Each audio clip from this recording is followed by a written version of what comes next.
Persis kondisi Stevie, Jessica Iskandar, kenang mantan asisten pernah disantet mendadak sakit.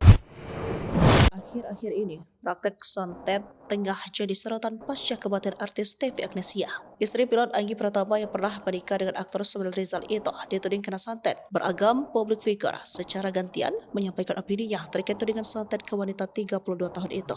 Terbaru, aktris Jessica Iskandar ikut berkomentar soal praktik santet. Seperti diketahui, istri Anggi Pratama itu meninggal dunia pada 21 Maret 2024. Ia meninggal dunia pada usia 32 tahun. Hingga kini penyebab kematiannya masih menjadi misteri. Publik lantas menyoroti akun media sosial Stevie yang ternyata tak pernah lagi update sejak Agustus 2023. Mengutip Seribuku.com, mantan istri aktor Samuel Rizal itu membongkar dugaan santet yang ia alami. Bahkan model Stevie juga memperlihatkan beberapa bukti menyeramkan seperti hasil ronsen sampai foto burung mati. Karena kejadian dialami, Stevie tak segan memperlihatkan hasil ronsen yang diduga sebagai bukti jika dirinya disantet oleh seseorang. Terkait santet, Jessica Iskandar menceritakan pengalaman bisnis yang pernah dialami mantan asisten yang menjadi korban santet. Mengutip dari Tribunnews.com, mantan asisten itu terus mengalami demam tinggi. Padahal sebelumnya dia masih dalam kondisi bugar. Dokter mendiagnosis sang asisten terkena chikungunya.